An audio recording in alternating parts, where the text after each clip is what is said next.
What is going on, ladies and gentlemen, and welcome back to another installment of the Rufus Rundown podcast. I say another, as in it hasn't been over almost 10 months? I'd say 10 months, I never had the exact number on the return announcement video, but we are finally back here on this Wednesday morning.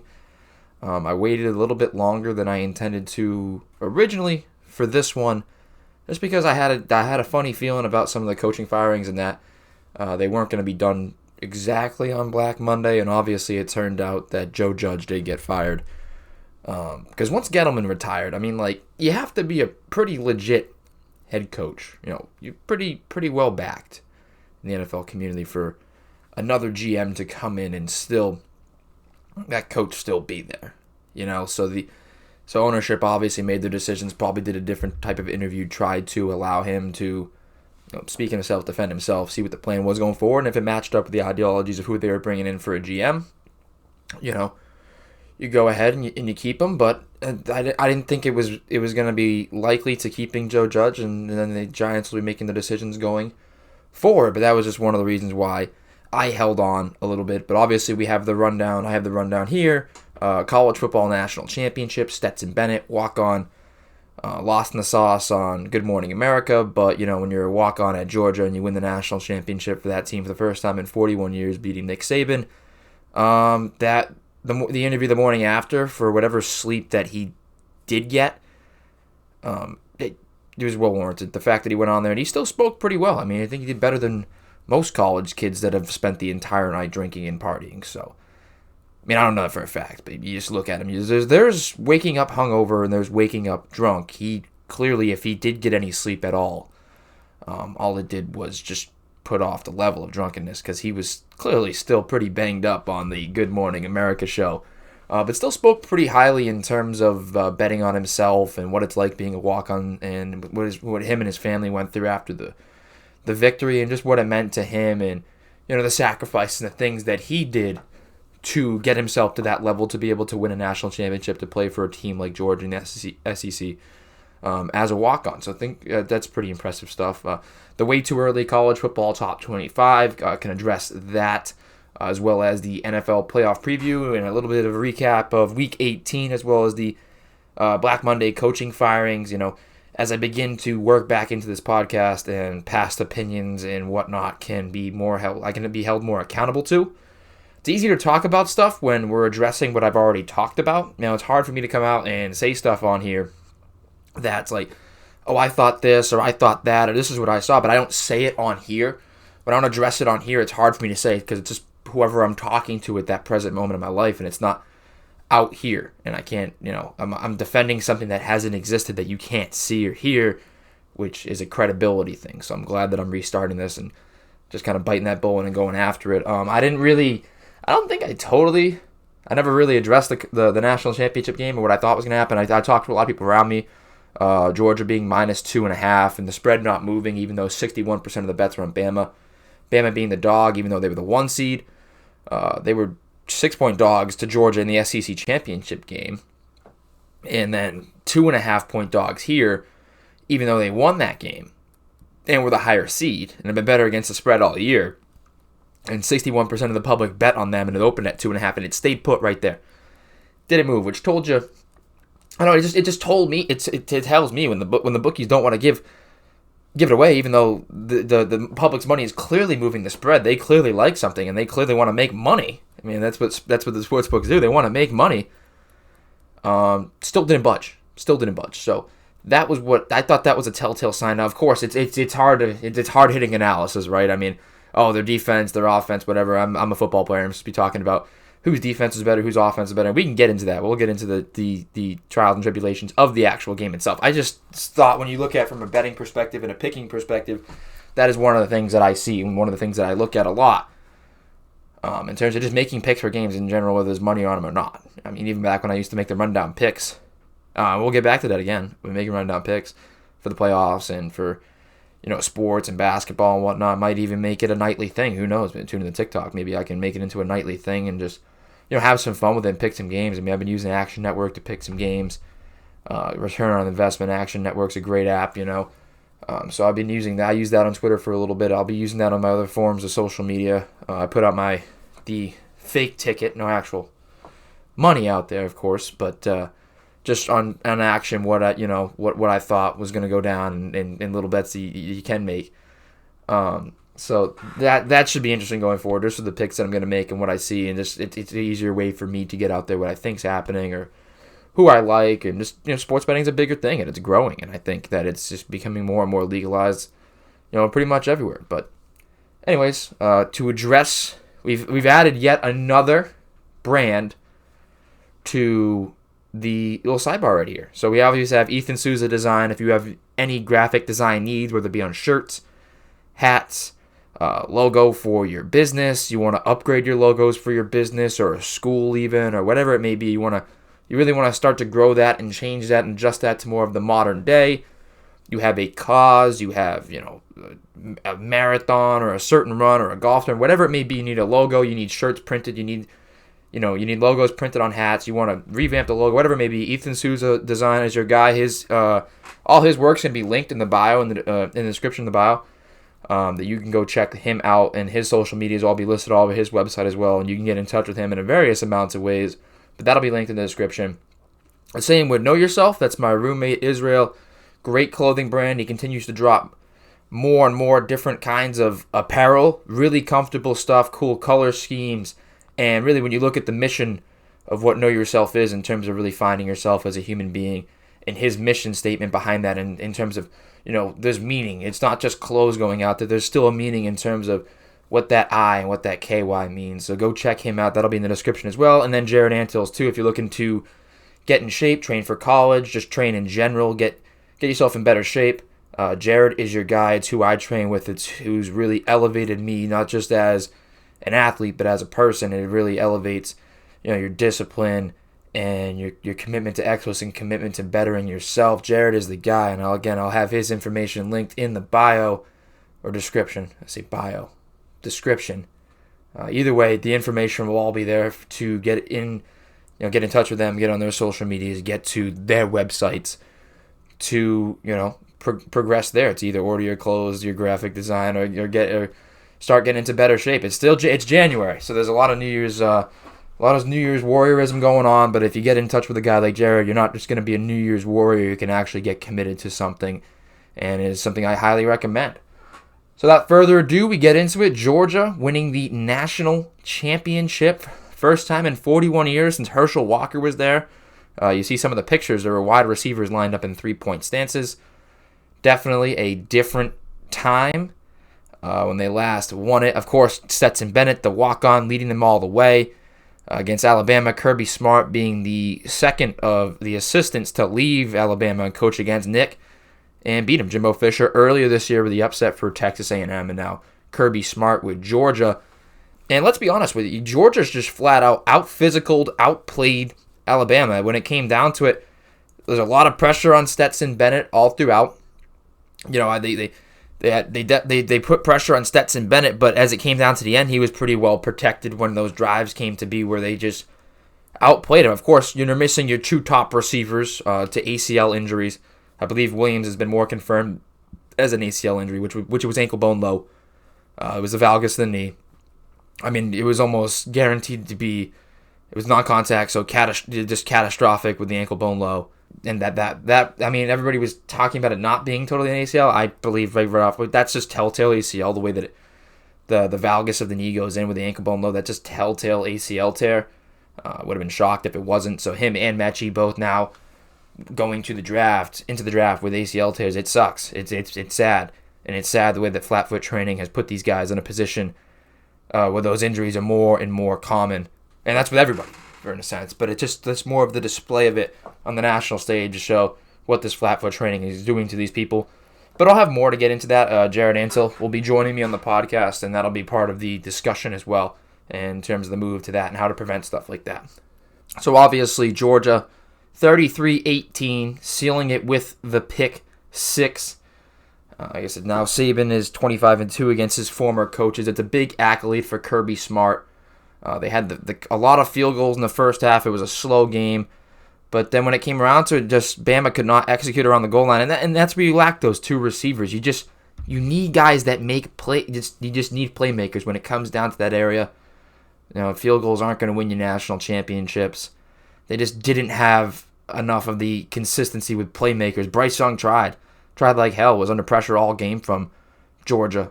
Forgive me if I say Atlanta. I don't know if I said Atlanta. Forgive me if I say Atlanta. I think thinking Falcons, Georgia. I don't know. I just same state, so I get confused. But yeah, Georgia obviously making it pretty tough on them. Georgia has a very, very talented defense, talented defensive line. They controlled the line of the scrimmage for majority of the game. Got pressure on Bryce Young. The secondary played pretty well, and of course the secondary has an easier job when you're missing your top two wide receivers. And a lot of young kids for Bama having to step in and just not being at that level yet. Just they haven't grown into those guys that those Bama receivers typically become. And Bryce Young's job was certainly a lot more difficult. But they didn't, and they just playmakers that Atlanta have like James Cook and that kid Bowser, which, I mean, he's not a true tight end. He's not a true receiver. He's just like a Waller, a Kittle, a Kelsey. Like he looks to be in that unicorn category of tight ends that we're starting to see more and more. TJ Hawkinson that can really do a lot of things with the football in their hands. They're not just throw it up to them or really good block. They're just a unicorn. They're just another weapon on offense that can do so much that you really, no matter where you put them on the field, they're good. You don't have to take them off the field. There's no specific set where they're not on the field. Like Jimmy Graham was more of the outside guy, couldn't really block well. Like they're just magnificent in everything that they do in terms of how they're utilized. And of course, he gets the score in that game. But it was opened up in the third quarter by the Zamir White touchdown after the big James Cook run. Again, like I said, this out-physicaling Bama, of course, not rushing for many yards. Of course, the sacks on Bryce Young factor into that with the negative yardage. But the pressure under Bryce Young did everything that he could in that. But again, like when you lack those definitive playmakers, it's going to be incredibly tough to get going. And just Georgia celebrating like crazy. First time in 41 years. You got to give a lot of credit to Stetson Bennett, Kirby Smart, those guys on defense, Jordan Davis, the nose tackle. I mean, just very, very high level players at Georgia. And that strip sack too, the Bama strip sack. I thought that was, when stuff like that happens with Bama, that's really the only time they get in with a score was when they started with the ball inside there and they finally punched one in outside of a bunch of field goals they had in the first half. I thought that momentum was all Bama was gonna need, but it really flipped it the other way. It was really momentum for Georgia. I mean, Stetson Bennett, buckled it up and just went after it. Really had a fantastic level of play after that, and is going to go down in Georgia lore with all of those greats. It's a really, really cool story with Stetson Bennett, going from walk-on, transferring to JUCO, then transferring back to Georgia, being low on the depth chart, working his way back up, losing the job, then getting the job again, and now leading him to a national championship, being heavily criticized the whole way through by the college football world as well as Georgia fans in terms of like putting a different guy in there. But at the end of the day, you're a national champion now. All the naysayers they could have said whatever they want and can say whatever they want now, but you have that ring on your finger, and will go down in Georgia history, in Georgia lore for forever. People will forever ask about Stetson Bennett. Parents of Georgia and their kids will ask, who was he? Did he go to the NFL? Whatever it may be. None of that is even going to matter now. It's just such a unique thing to see a walk-on at a school like that. Just to walk on in general, then to play, and then to play at a level as to where your team goes to a national championship. Of course, not all on his shoulders. As a matter of fact, he's the true X factor as to why they won. I mean, the defense is just obviously a very talented defense, very talented team around him. Could you just get him to do what you needed to do, not make the big mistakes, and even made that mistake, and you could have thought the momentum was going that way, but really, really turned it around from there, and something you probably wouldn't expect with Bama to get that kind of momentum. Just Georgia really bearing down and getting after it after that turnover. And that was the thing too. Kirby Smart even addressed it about Georgia getting tired. They're on the field a lot, and it was a question of manhood. Are we going to get out tough? Are we going to get out physical? Are we just going to do they want it more than us? And that was not the case. And it even looked like that might have been the case. That might have been the break. That might have been the lapse, but it wasn't. It was what they needed to really just get after it and go in that, and really created an entertaining game, especially late. Now, Bryce Young, of course, another year, wasn't his best performance, but like I said, when you lack those definitive playmakers at that level, considering how talented Georgia's defense is, there's only so much you could do. He was under duress all game. I thought really played well under pressure, and I think still an impressive performance from a sophomore quarterback in Bryce Young. Underthrows that last pick. I'm not sure if there's a miscommunication on the route, but just, can't win them all. Can't win them all. And Saban, like Saban said after the game, this game is not going to define these young men, and they're going to grow and go back. I'm pretty sure they're already number one in the top 25 for the way too early top 25, and I'm sure they'll hang around number one for a while, and I'm sure they'll continue to hang around number one. But all the props to Georgia with Bennett taking home the MVP. Just nastier football. Controlled the trenches. Just flat out wanted it more than Bama. And of course, when the injuries come down to it, they had more talent on the field, on the side of the ball that they are coveted for that defensive side of the ball. So really, it really worked out in Georgia's favor.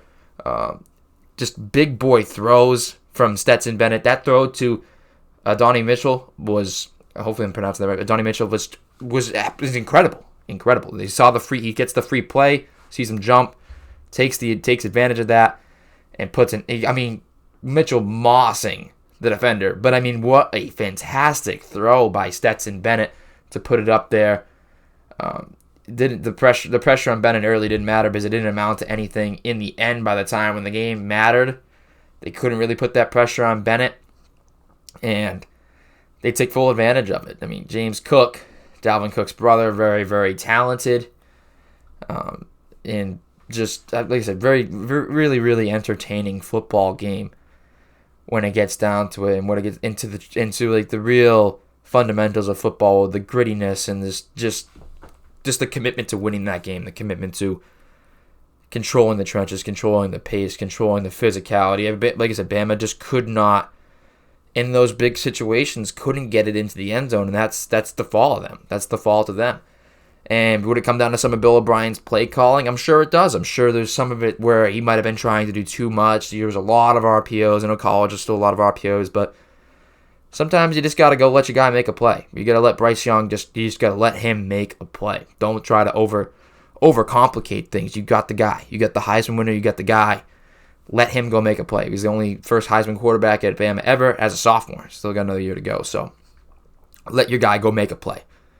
Don't put all these different reads and just go get it. Let him call his play. Let him make his mark. Let him go get after it. I think some of it, if you look into some of the deeper analysis, might come down to some of the play calling. But at the end of the day, like I said, it's the physicality. They just got outplayed when it came down to it. In the trenches, outmanned on the outside. The receivers made more plays. Their secondary was better. And the linebacker core outplayed them in terms of how they stopped Alabama's running game and controlled the trenches. And that's the fundamentals of football, what it comes down to. So Georgia was able to really hone in on that and focus in on that in the rematch. And that's how I went. Now, Stetson Bennett, like we've mentioned, walk-on, really cool story. Talking about betting on himself, what it meant to him, crying after the game. He was greatly emotional, dreamed of playing for Georgia his entire life, from Georgia, idolized this school. Talks about a lot of the stuff that I talk about when I went back to playing or whatever. Just the betting on yourself thing is a thing that people have to adjust to in life. Betting on yourself, believing in yourself, having the confidence, just staying disciplined. I think he said just shut your mouth and work hard. No one's out here. No one wants to listen to you complain about how you think you've been unjustly, or it's not fair. No one cares. No one cares. All it comes down to is just keeping your head down and getting to work if you really want something. And Stetson Bennett obviously proved that all of that is very possible when it comes down to that. And it's just like I said, fantastic story. He earned every bit of that Good Morning America interview and whatever happened in between. Like I said, my boy, if he did get any sleep, It wasn't enough. He woke up banged up. He was banged up during that interview, but still spoke very well of himself. Yeah, Michael Strahan was kind of poking fun at him. You could just see the look on his face, and you could just hear it in his voice. But said some really cool stuff about betting on yourself, and just the hard work and the sacrifice and the weight of all of it. Even if he never is to play a snap anywhere else, I did that successful football career. Really, really cool stuff, inspiring stuff. Talked about other walk-ons elsewhere and what it's like for them to just keep doing their thing, keep believing in the process, keep believing in themselves. And I said, really, really powerful stuff. Hopefully, maybe he looks into a future career in motivational speaking, coaching, whatever it may be. There's some stuff that he could really build off of and platform himself with a performance like that and doing what he did at the University of Georgia.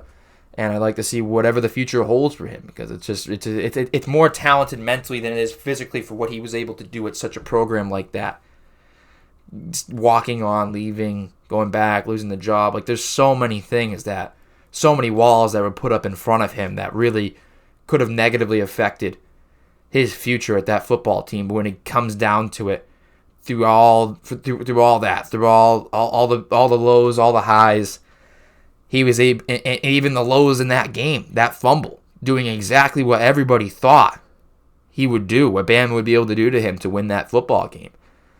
And even mid-game, just being able to just bear down and get it done with such a sacrifice to it and just leaving it all out there.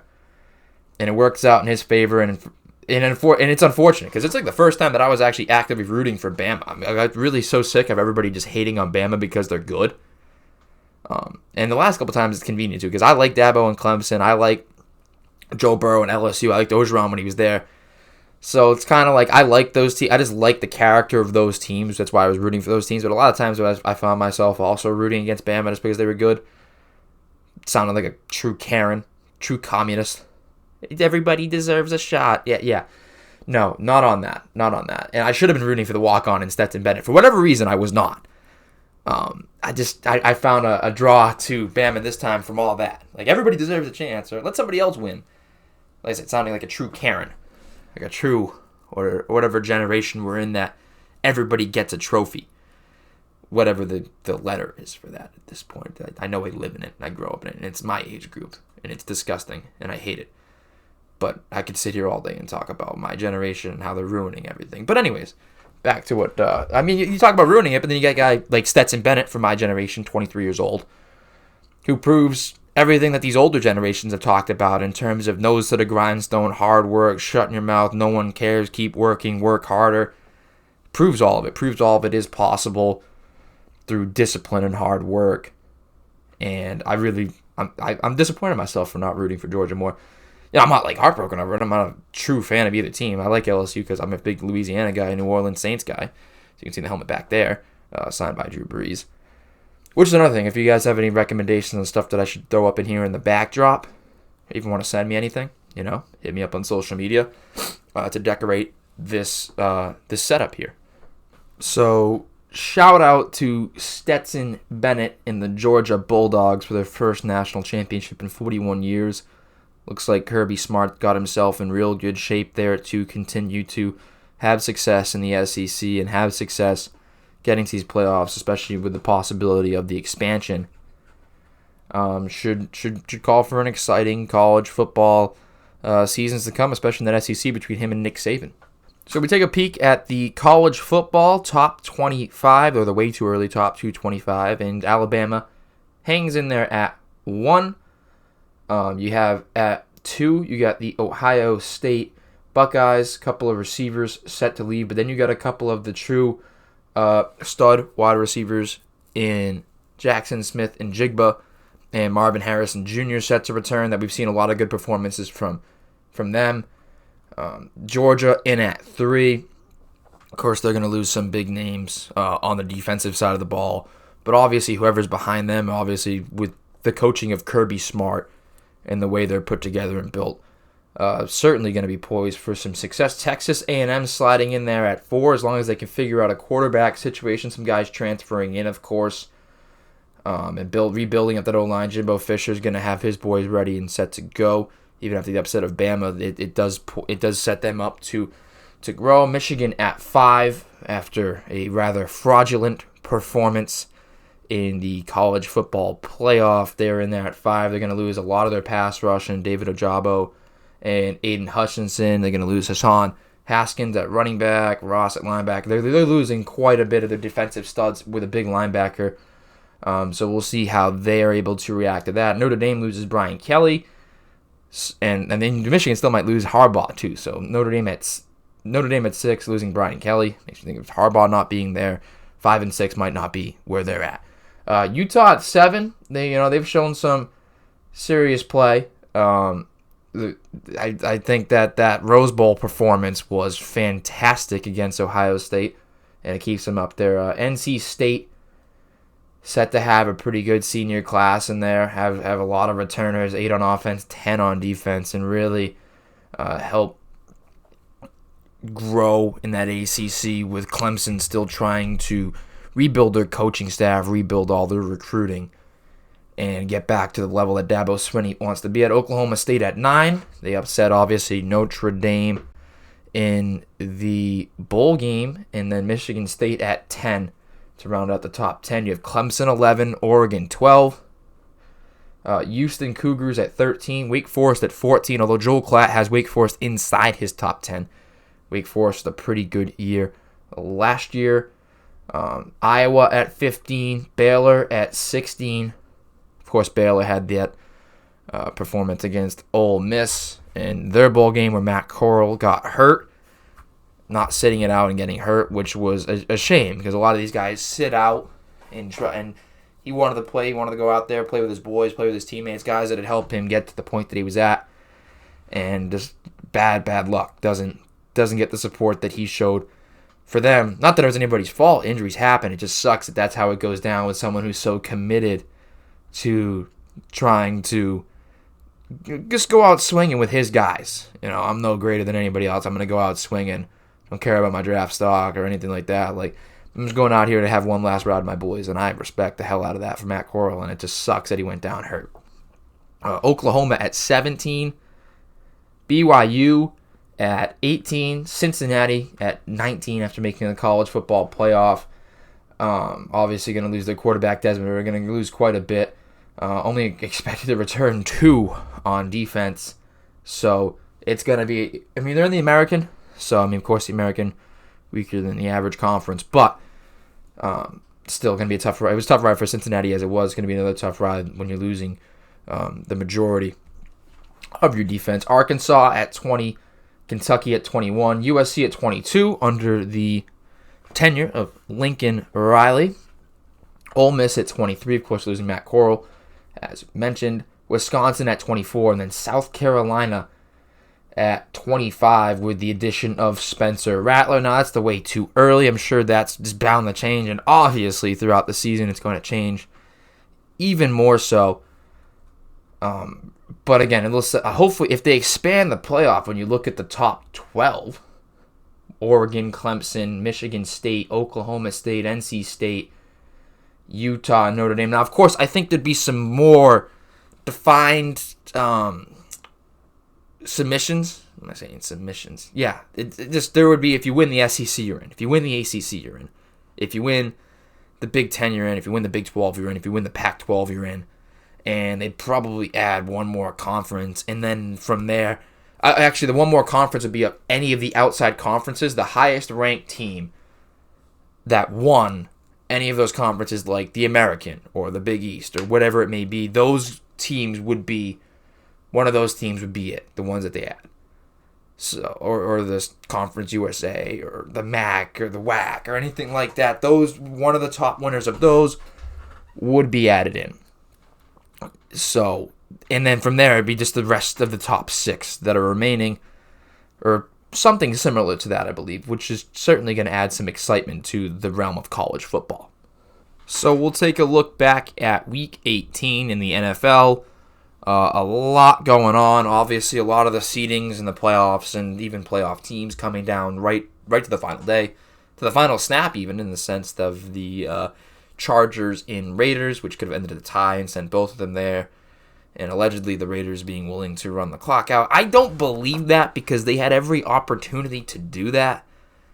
Everybody's like, oh, well, it's because he called the timeout and he challenged the coach, like, hey, you guys aren't really like that. Or, if they wanted to just kneel it out and play for the tie, they would have ran it out or kneeled it out and played for the tie.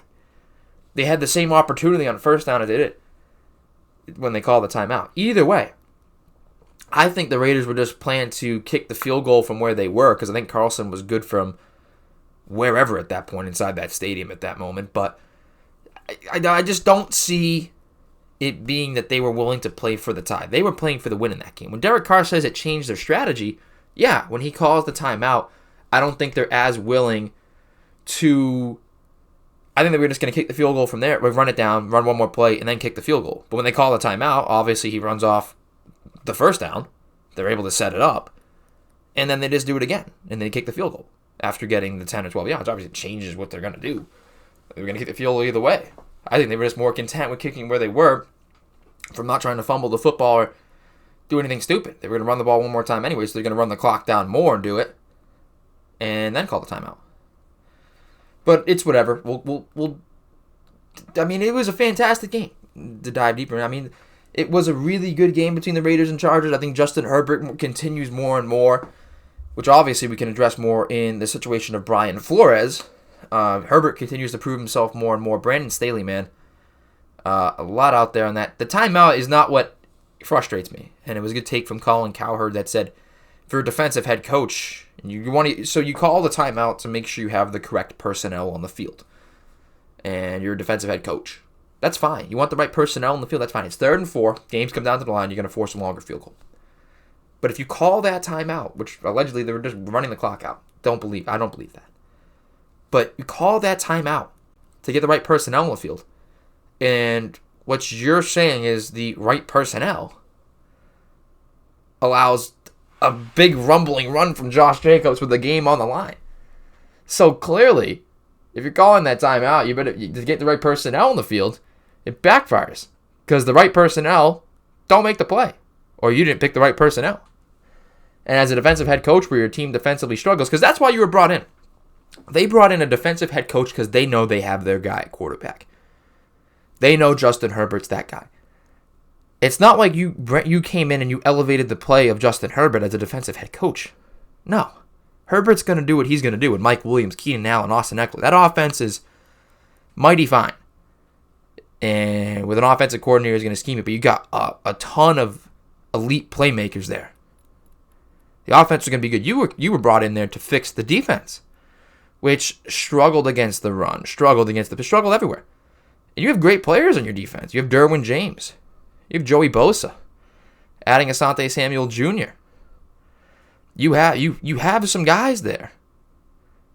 So it's not like it was totally out there. It was like this big revival project on defense. It got worse. So that's the frustrating thing there, is if you're going to call that timeout, you expect it, and you're going to pause the game and allow them to set theirs up. You better damn well have your guys set and ready to go, which unfortunately they did not, and it knocks them out of the playoffs. And you have an elite quarterback who's not getting playoff experience, regardless of whether you're ready to make a deep run.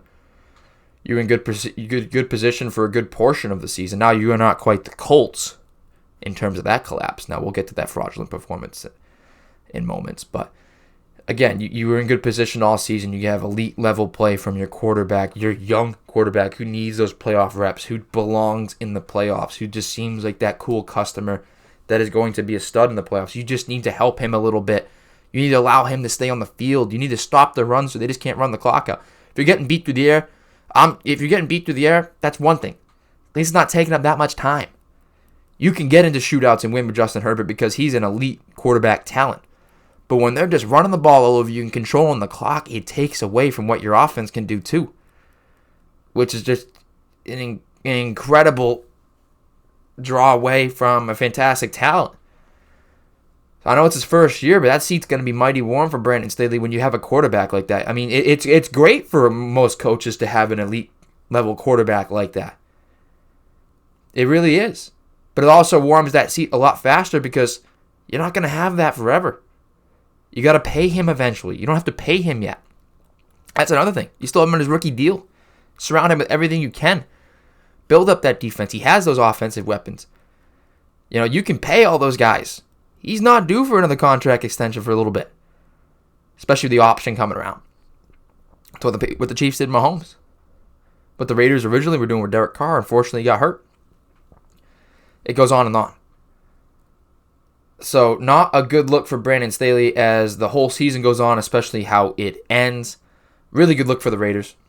It's a really, really good look for the Raiders and Rich Bisaccia, who is just everything the Raiders have gone throughout the season with DUIs and the Henry Ruggs thing, which was terrible. John Gruden resigning after they were searching for the Redskins owner and just found different emails from him, and they haven't even reprimanded the guy that they're looking for. I'm not saying that they won't, but they go after John Gruden instead. There's so much out there you can talk about with the Gruden thing.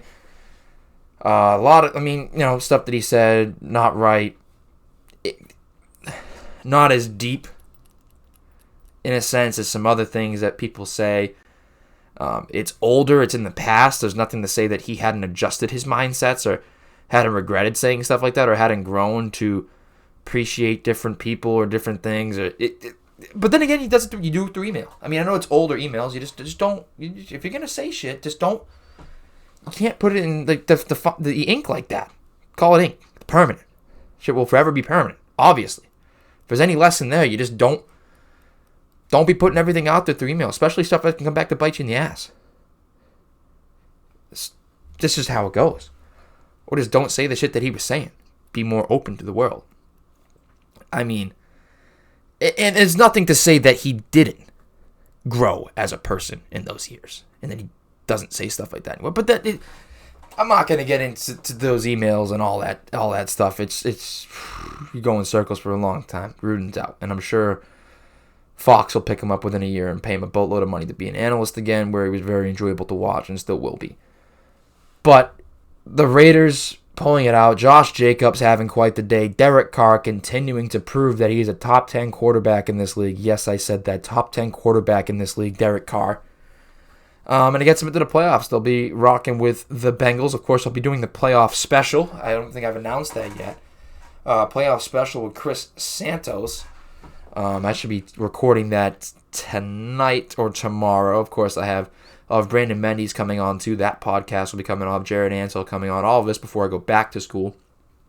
And as I go back to school, I have some other guests and ideas that I have lined up. I want to bring on my buddy Patrick Lawrence to talk Celtics as well. But all that will be coming in the future. But back to the NFL. We just really, the only team with nothing to play for is the Packers. Jordan Love really had something to play for, but he didn't show up, didn't play that well. Raiders in, Chargers out, Steelers in, Steelers luck out. Somehow, someway, the Steelers get in, which is nice. I like to see Najee Harris in the playoffs. Deontay Johnson's had quite the year. Yeah, Mike Tomlin's a fantastic head coach. Now, I don't know which blown lead I want to address more.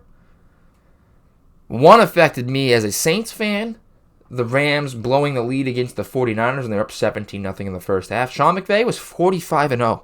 45-0 in the NFL when leading at the half. He's now 45-1.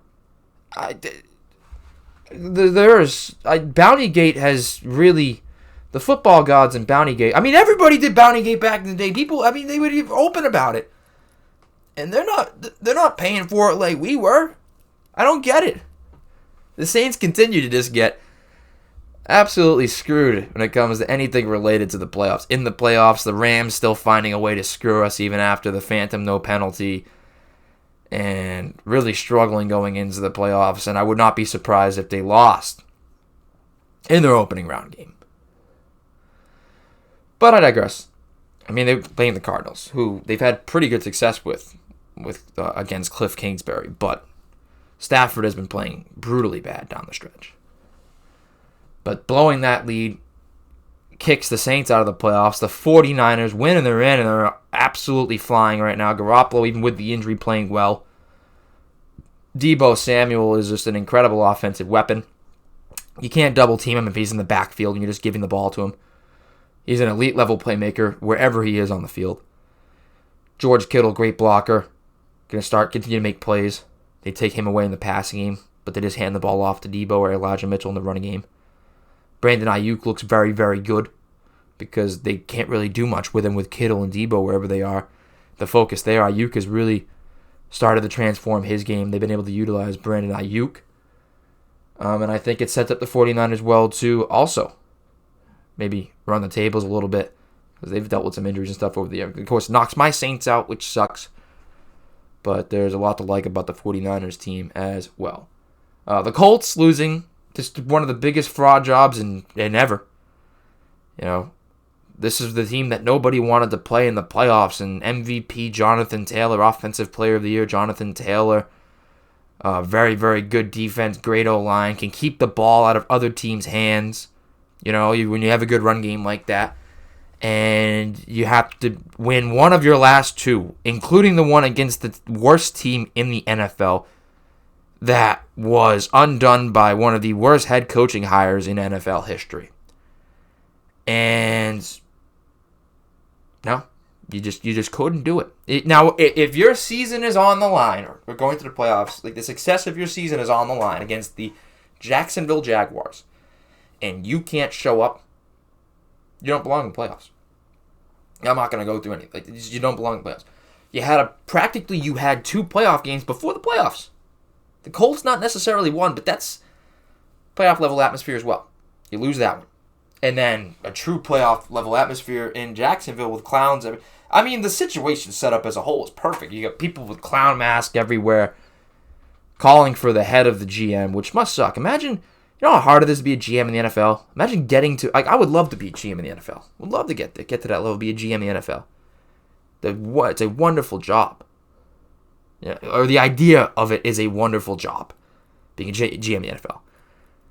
And you struggle at your job. You know, you're struggling. And there are people wearing clown masks calling for you to be fired, chanting to fire you. What a turn of events. I mean, how successful must you feel to be a GM in the NFL? God, it must feel great. And because you're still staying in your dream job, in the league of your dreams, in the spot of your dreams right now, people are wearing clown masks because they're calling your owner and you a clown and begging and chanting for you to get fired. The tough look. That's tough. That's tough for Balky and the Jacks.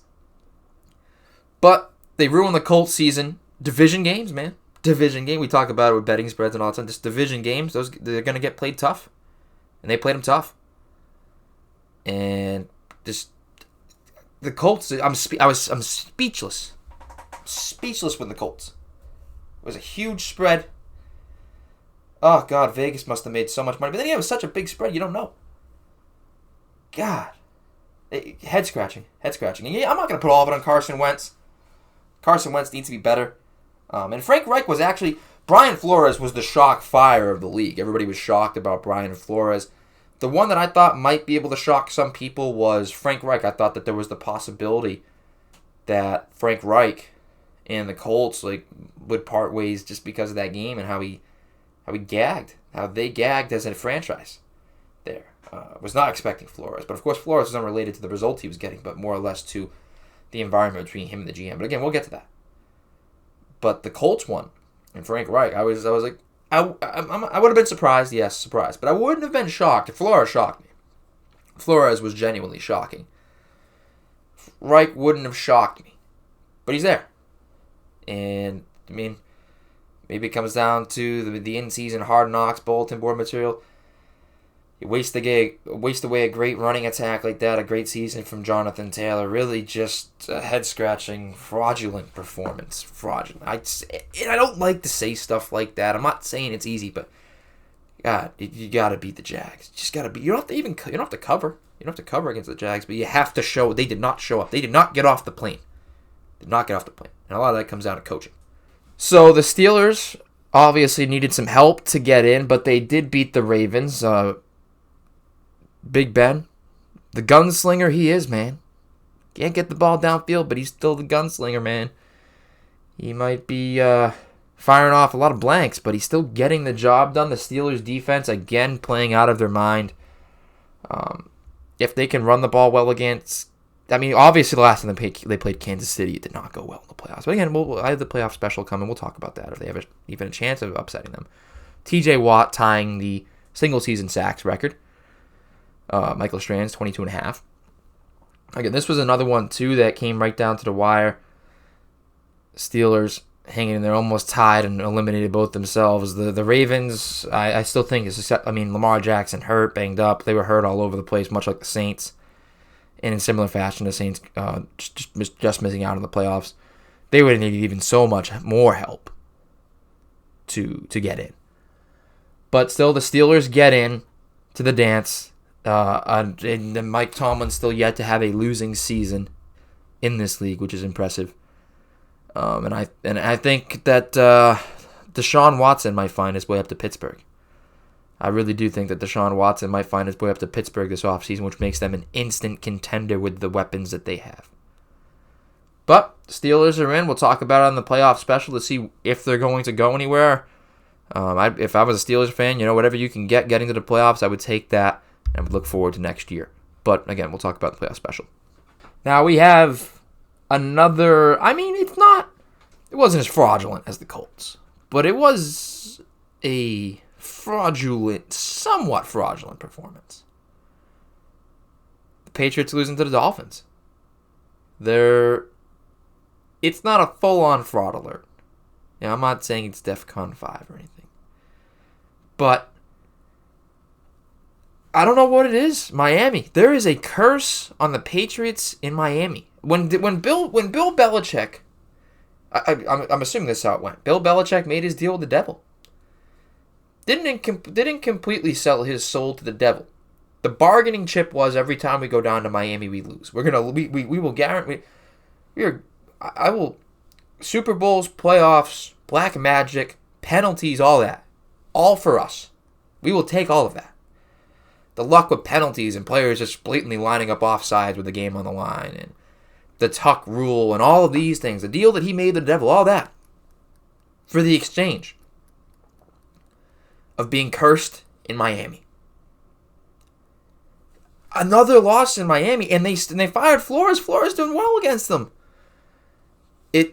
The Miami Miracle, it doesn't make a lot of sense. The Patriots obviously still getting into the dance. The Raiders go up to the 5, the Bengals the 4. The Patriots will have to play the Bills for the third time, and depending, obviously I like the Bills in that one, at least from this moment of perspective, just because when Josh Allen can flat out outplay just about anybody in this league. Josh Allen will outplay every team on his own until they get to the AFC Championship game, most likely against the Chiefs. Every other team he can flat out outplay on his own. One of the best secondaries in football. I think the Patriots D-line is better. I think the Patriots O-line is better. But I think the linebacker core for the Bills is better. I think the secondary for the Bills is better. And I think the quarterback play is better for the Bills. But of course, the running game, too, for the Patriots is a lot more productive. Down the stretch, the Bills have run the ball pretty well, with Singletary really stepping into a main role. But just Josh Allen is such a stud for the Bills. Of course, they beat the Jets 27-10. But the Patriots just so cursed in Miami, man. So cursed in Miami. Of course, you'll be talking about all the winning fair fans and the penalty fans. Listen, you've got your fair share of calls in your history. Football is football. Missed calls are going to happen.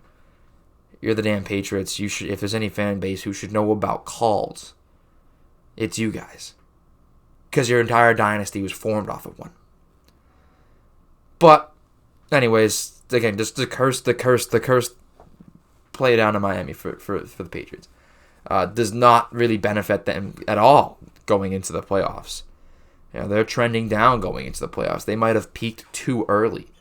And of course, with them peaking too early, they were talking about Super Bowls and on the radio and majority of the fan base. I'm not talking about every fan. Again, if the shoe fits, wear it. But don't. The majority of the fan base is where I make my fair assumption from, because it is the majority of the fan base that was saying Super Bowl, that was saying the rematch with Tampa, and et cetera, et cetera. much like the Rams, not trending well. The Raiders trending very well. The Bengals losing that last game while resting the starters. There's some teams that are trending very well into these playoffs, like the Titans getting the running back. The Patriots are probably the most downward trending team in the AFC.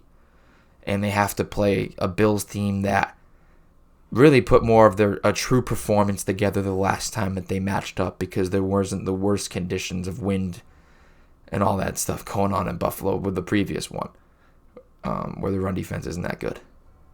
But their secondary is, and if they get into another game where they can just kind of throw the ball, I think the Bills are going to have success. But again, this is just the brief preview. Be a deeper breakdown with the playoff special with Chris Santos to come. Of course, you had the Chiefs solidifying their 2 seed with the win over the Broncos on Saturday. The big scoop and score in that one. The Broncos, holding very well defensively against the Chiefs time and time again. Having similar success, but it coming down to the Chiefs defense making a play. The Cowboys embarrassing the Eagles, which is a real plus for them going to the playoffs. Even if the Eagles rested their starters, it's still a plus. Saints beating the Falcons didn't matter because the 49ers came back and the Rams blew that one. Of course, the Browns winning a game that really didn't matter with Case Keenum at the helm, playing pretty well. I think they should have made that change a lot earlier. Not because I don't think Baker's the guy, but because I think Baker was just so hurt. Even though it's not his non-throwing shoulder, trying to just do anything that he was doing at a higher level, not possible with what they were talking about, the injury that he was dealing with. The Lions winning their Super Bowl against the Packers. Jordan Love not playing well. That was the big thing in that game. I wouldn't even have started Rodgers unless he wanted to. You got to appease Aaron. But I would have played everybody else.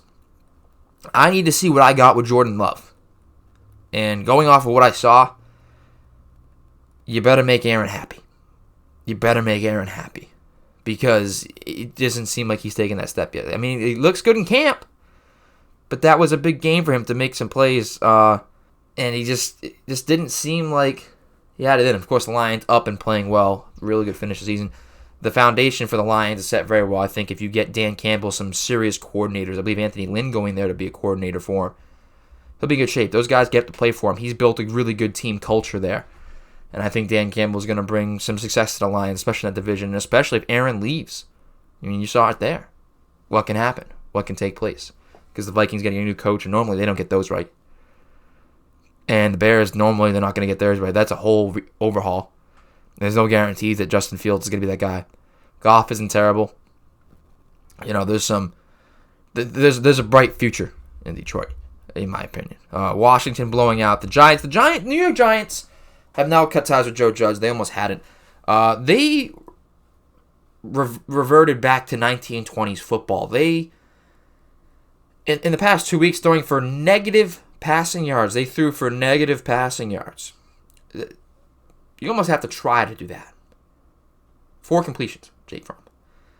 And then they ran the QB sneak from their own 39. Now, it's not a sneak. That's not a QB sneak. That is a quarterback wedge. It's a different type of play call. The result's the same because this is not high school. You do not run a triple option or a wing T wedge in the NFL. If you do, you do it 4th and goal from the 1. When it's 3rd and 9 from your own 3, how much confidence do you lack in your entire offensive setup and roster to run a wedge play on 3rd and 9 from your own 3? That was miserable. Now, I want to go back through every time they've gone for it on 4th and short the entire year. I'm not saying I'm against sneaks. And I'm not saying I'm against the quarterback wedge play because it's different than a sneak where you can just you line up with those two with the triple set in the backfield and you just push. You just go. Everybody just drives their legs and you go and you go and you go. And you push a pile. The pile's already made. The pile doesn't get created by the defense. You just make the pile and you go. High school style. Have they done that at all on any of the 4th and shorts or 3rd and shorts or any time they need to pick up 1 or 2 yards all year? Because on 3rd, if you haven't done it on that or haven't had the confidence to do it, what makes you think it's going to be on 3rd and 9? And I don't even think they thought it was going to work. I just thought it was this. They literally didn't want to. They were so afraid of running a play and just giving up points there from their own 3, either giving up a sack or getting tackled in the backfield. That's what they did. Which, to no surprise, the GM is out of there. He retired That's just a nice way of saying he's gone. He wasn't going to be... If he didn't retire, he was gone. And then Joe Judge is gone as well. I mean, there's no coach that was... I addressed earlier. There's no GM coming in there that was going to keep him around, at least not to my knowledge. I'm not saying he's done as a coach in this league. He could be a coordinator. I'm sure there'll be plenty of coordinator calls he gets. And I'm sure Bill Belichick's already been on the phone with him. But man, QB wedge, negative passing yards, it's like the inception of football all over again for the Giants. They have truthfully gone backwards, and I think are even in worse shape than the Jags, the Tex, all those teams. They 1 through 32 power rankings right now, the Giants are dead last for me. The Titans solidifying their one spot to get that bye week, which is huge considering the fact that Derrick Henry is trending to playing again. And if you get a Derrick Henry in the playoffs that is getting his work in practice and hasn't had a full season of hits on his body, look out. Look out for Tennessee, because Tannehill is not a bad game manager. They can keep the ball out of your star players' hands. They can keep it in theirs. They can rattle off yards, rattle off time of possession, and have a true red zone, end zone threat because of how much of a weapon Derrick Henry is. The Buccaneers very quietly securing that 2 seed, 41-17 with 24 fourth quarter points for the Tampa Bay Buccaneers. Tom Brady showing out. Rob Gronkowski having a big day. Again, it kind of scares me a little bit. No one's really talking about the Bucs that much. And again, kind of coming down to that, Brady ain't going to do it this year. He can't do it again. Brady, it's not his year. He's not going to do it. Somebody else will do it. And he's not doing it. It's a good run. He's doing good things. But just, not this year. The defense hasn't played as well. They're not playing as well as they were the years before. And when nobody's talking about it, or people are doubting him, or even just quietly doubting him by not talking about him, they go and do this crazy shit in the playoffs, and they just run the table. Again, we'll talk about it in the playoff special. There is something there with the Buccaneers, for me personally, that I have a feeling with them that no one's talking about. Everybody's kind of forgetting about them, which is something you don't want to do. You do not want to give... You're not even giving Tom Brady poster board material. He just makes it up on his own. I thought the last episode that maybe of the Man in the Arena. Maybe. He's so even-keeled. He's not too high, he's not too low, and that's why he's so successful as an athlete and as an NFL quarterback. Is his commitment and his ability to stay even-keeled mentally and to what's going on in the game through the season. There's just a weird vibe I have with that Tampa Bay team and what they can do heading into the playoffs. So last on the schedule, we have the NFL Black Monday, the head coaching firings, the shocking ones of who's staying, who's going. I thought the big shocking one of the staying was going to be Joe Judge. Of course, he gets let go along with Gettleman retiring. The first and foremost is Brian Flores getting the shock canning. I knew there's always one. There's always one. At least one. Where you get the true shock. And Flores was shocking. Flores, 24-25, but 2 straight winning seasons. It was 1-7. His quarterback gets hurt. He still finds a way to rattle off to a 9-8 record, almost making the playoffs. They struggled and didn't really show up against the Titans in that game, but his big chip on his shoulder and his big deal there's been a bad relationship between him and Tua because he was a Herbert guy. The GM and the owner went the other way. They went with Tua. And he's carried that chip. He's carried that weight of all those relationships and the fact that he was right with Herbert and everybody else was wrong. And he is out in Miami because of that, if you believe the reports. Of course, that's what the report's saying. It could be anything. It's been tough for young players to get along with him, allegedly. Now, some of those reports that come out after the fact that was leaked first might be ownership and the GM leaking different stories with different relationships with players to kind of cover their ass. That it wasn't their fault and they liked Tua, just more or less that he was very hard to get along with and stuff. But there's other players, there's plenty of players in the league that have come to his defense, like Stephon Gilmore. Was one of them to say he's a good coach. This is crazy. And it is. I think it is a pretty wild decision there, and I think it's the wrong one, and I think it's going to come back to haunt the Dolphins. And I think if I'm Brian Flores, I find a place with a good quarterback, and I build up my team. I find a quarterback that I like, and just build up everything else, because he built up everything else in Miami. Instantly, that defense, the special teams were transformed. instant transformation of culture when he was there. And I expect him to do the same with wherever he goes next. Don't go out looking for your quarterback. Don't go to a team where you got to go out looking for a quarterback. Go to a place with a quarterback where you can. If you think Justin Fields is that guy and you can build up that Bears team, they've already interviewed him. It almost seems like a perfect fit and a perfect rebuild, especially with the culture that they have. So definitely could easily see Brian Flores sliding to the Bears. Very shocking firing there to lead off this one. Of course, the reason that Flores is interviewing with the Bears is because Matt Nagy and Ryan Pace both were let go after another down season. They're not going to have a first-round pick because they gave it up to move up for Fields this year. But, of course, Flores built up plenty of other things. The offensive line, truthfully struggling. They were not able to get the ball to playmakers. David Montgomery looked good, but, again, the offense really began to struggle after a lot of what their success came from was a defense that was scoring a lot of defensive touchdowns and forcing a lot of turnovers, which is not a sustainable form of defense over time. It isn't a sustainable form of points and productivity over time, especially considering how teams adapt and watch film.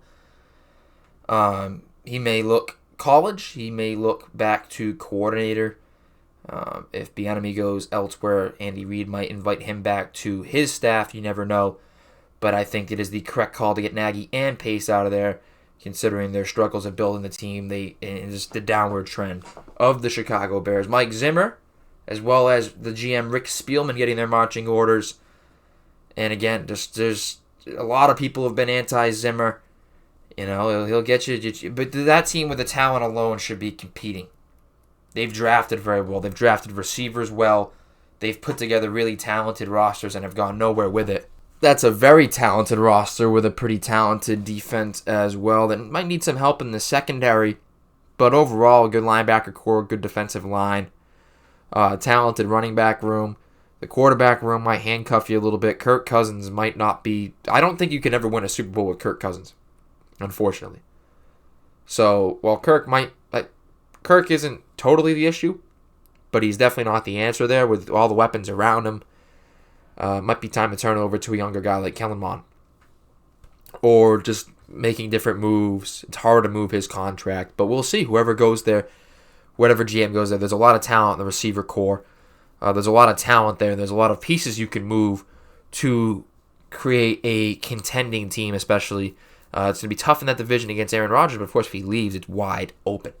Vic Fangio departing in Denver. Now, he was like the first coach, I believe, to have a top 3 scoring defense, which is what you really like, is scoring defense, and have a below 500 record. First team in a long time to do it. Or maybe first team in NFL history.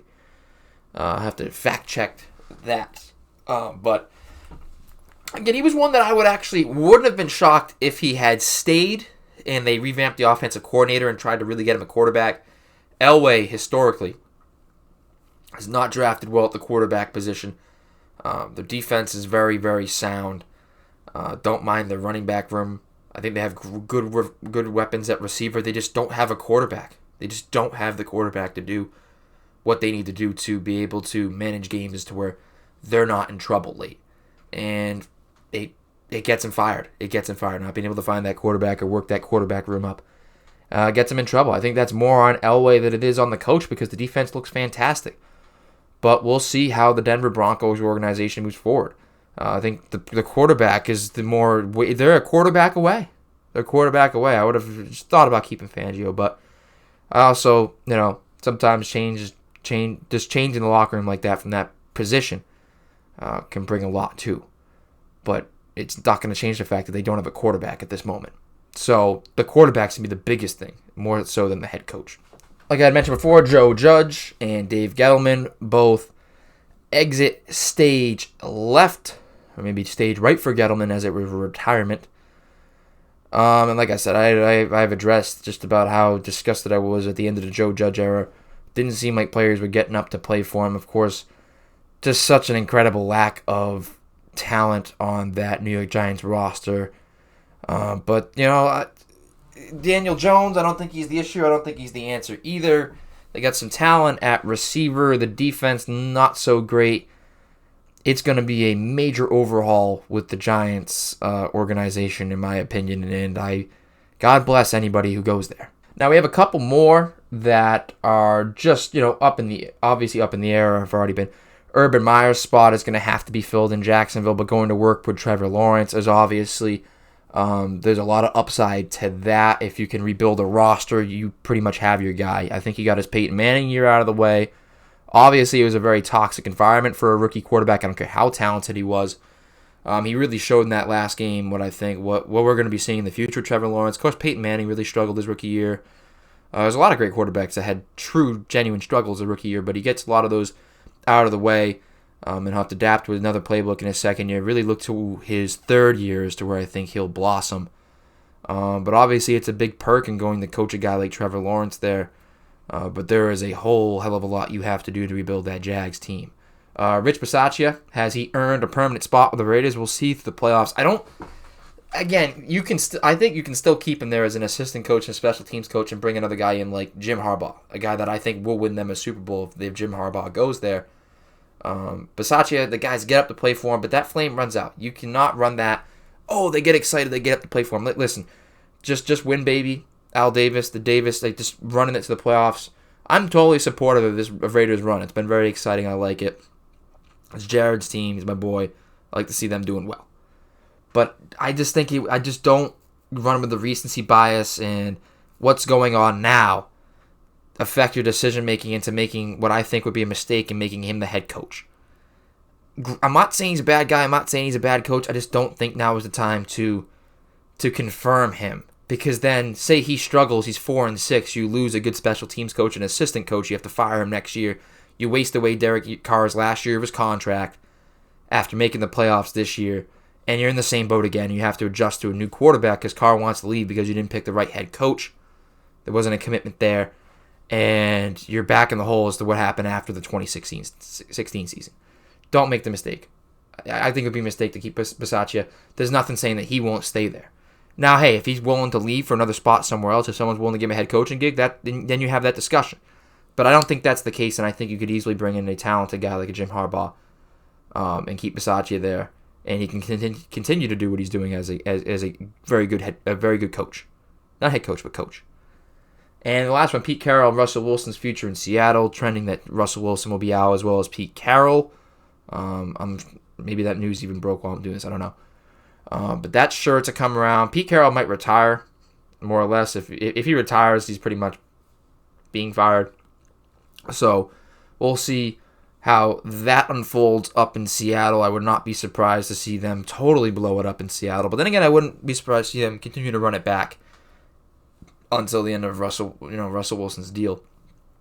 But they're pretty proactive up there in Seattle too.